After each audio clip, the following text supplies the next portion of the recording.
what did I even call this playlist? Yeah, exploring Starcraft 2 lore, where we'll be going through various bits of lore content and stuff to try and learn more about the game, break down what I can.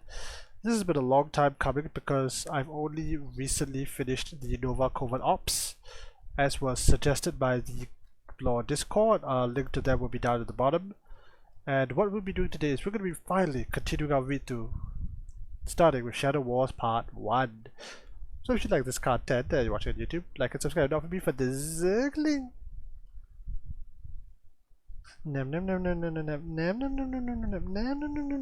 Alright, so a bit of context before we go into this that I know. Okay, so number one, I've never read this before. Number two, I don't really have anything open per se. I will be opening up tabs and jumping around if I like find aids or go back in game to look for certain material and stuff. But that's beside the point. Something interesting to know is that Shadow Wars was released alongside the War Chest. This basically was a set of skins released to back Starcraft 2 when it was I'm not gonna say still in development, but when they were still making paid content. So things like this would have been released skins that you could play in game, and this was just like accompanying material, which was nice to have. However, Blizzard has announced that they've stopped doing paid content, so we are just gonna have to take what we can get. But this series was out in the meantime, so let's come back to that. Enough flippy floppy. Let's get into it. Loading. Alright. This is better. Alright, so Starcraft War Chest, Shadow Wars Part 1 by Valerie Watertooth, Matt Burns, Manuel Gross, and Sandra Molina, I think? Alright, let's get to it. Alright, so credits.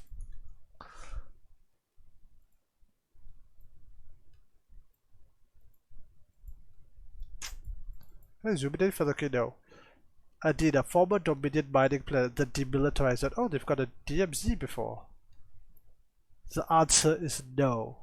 We've violated the DMZ before. Not in plain sight of the product. I'm going to try and do voices, but I'm not going to have voices. It's worth the risk. This corps could set up us for early retirement. Alright. When our forces evacuated during the war, they left behind a fortune in Jorium crystals. Oh, very interesting. And it's a giant iPad. Big demand for this stuff. A lot of military and scientific applications. Idea of fortune differs from person to person, especially as you move up the chain of command. Here's an estimate of what I could get on the Jorium on the black market. Next time you want me to inspect an armory, don't bother. I have actual business to attend. Captain, that number is your cut. Look at this face. Alright, so this is very interesting. So what have we learned? There's a demilitarized zone. Somebody wants to go in and steal. These guys want to go in and steal stuff. You can see that on the battlecruiser Behemoth class, I think. You have landed Vikings, you have siege tanks. Now Jorium is interesting because in the Starcraft 2, Jorium is seen as a type of mineral, and it's considered to be more valuable. I'll need to check this with the people of the Lord Discord server, but Jorium crystals are the high yield, or in game their model is the high yield minerals. It's been mentioned a few times. I know during Tosh's campaign that Jorium crystals were one of the key items I think that they were extracting. I think it's from Redstone, but to cut a long story short, these are very high yield minerals, which do change the outcome of many a 1v1 game. Oh boy, can I make this any bigger? Nope. Alright, let's just read this as it is. Again, normally you could go in bit by bit, but I'm having some difficulty seeing it on the screen, so I'm going to make it a bit bigger. Moving Marines, it's a sad day in the Dominion where mercs can hear faster than you. We wouldn't want to embarrass our guests being the gracious hosts, and they are and all, plus they get paid better. Alright, so these are mercenaries. I would assume hammer security, war pigs, etc. etc.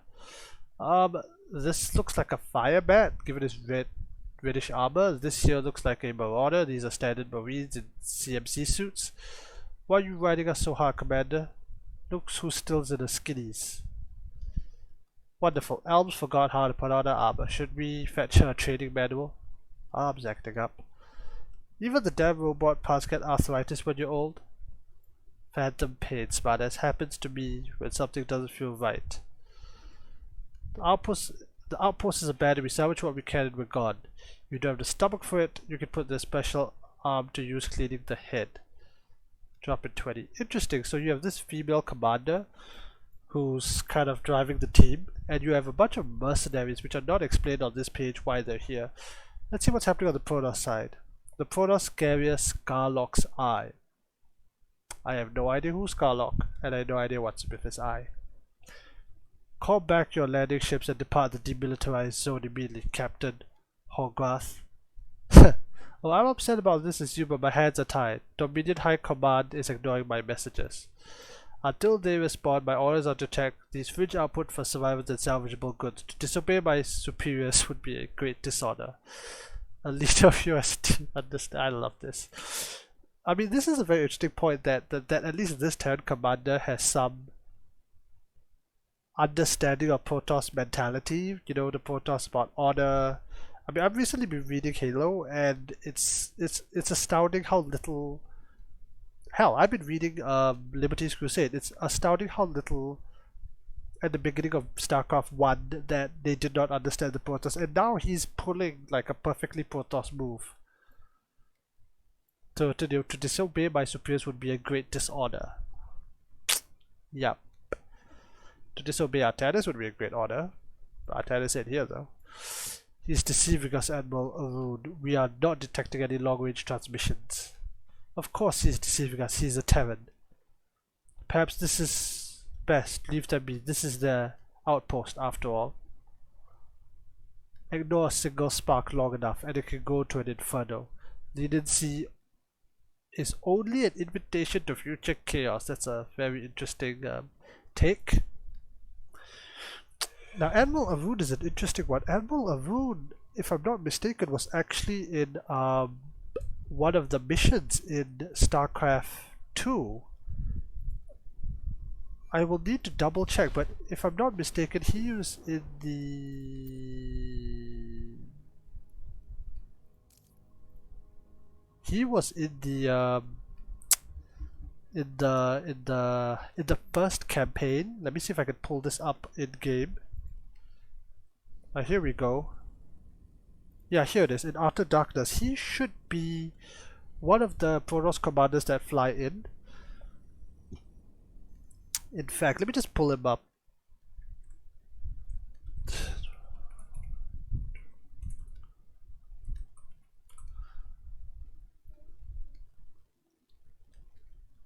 I swear he had an in-game. Oh, yeah, okay, I found it. Yeah, so this guy was actually is a Phoenix pilot in Utter Darkness. This is the guy. So again, in Utter Darkness was kind of like an alternate history, which was honestly a lot more interesting than the main game.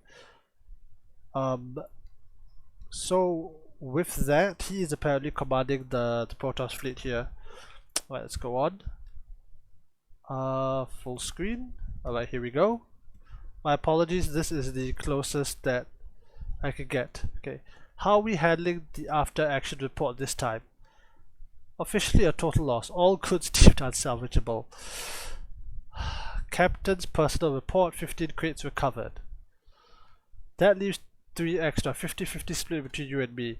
Commanders, we got some holes in our security perimeter. Big ones inside the refinery.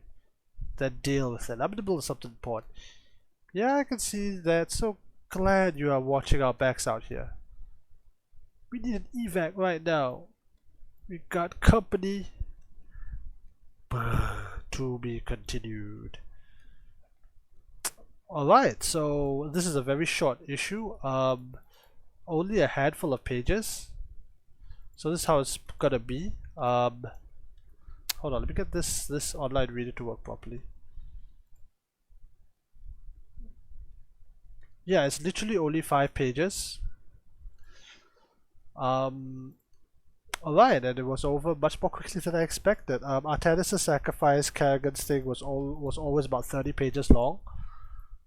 And we've kind of already broken down everything that there is to break down about the crystals, about the things. Let's just go to this last page and see what they're fighting against. So, oh hey look, SCVs. There was a recent Reddit post that saying SCVs are as tall as Goliath. I hope to see that comparison in like a comic. Alright, so what do we have? We have 3 SCVs.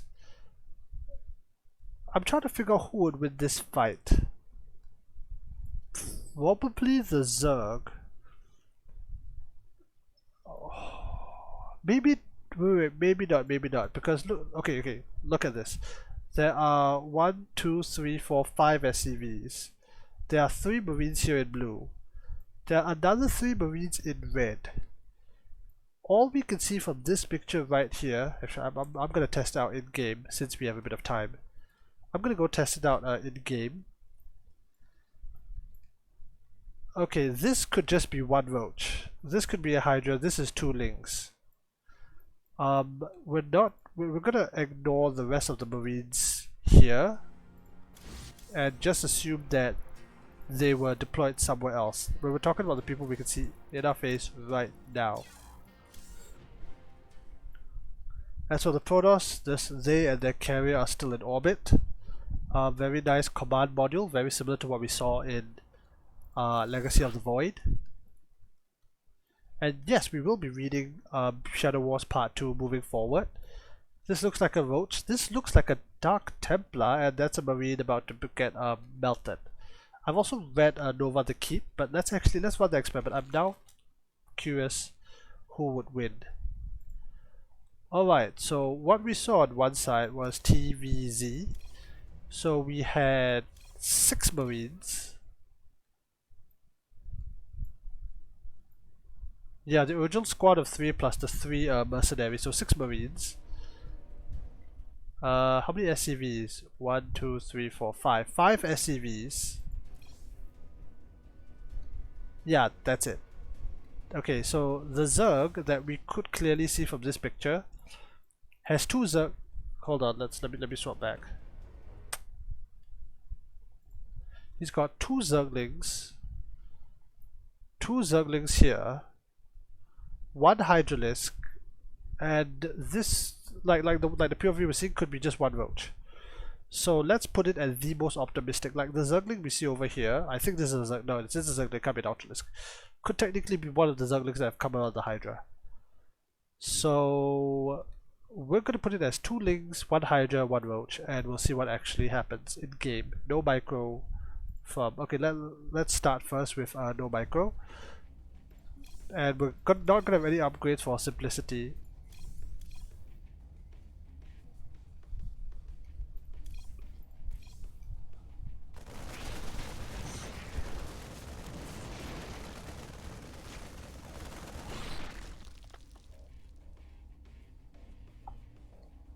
What are we worried about again? Oh, of course, the thing in the comics is that you don't know what else is gonna unburrow. Let's try this again with micro. Let me micro the Terrans. By the numbers. Armed and ready.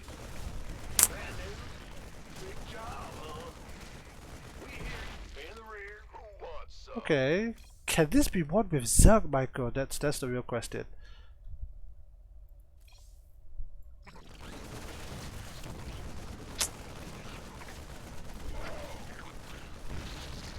I don't think so. I think the Zerg is screwed.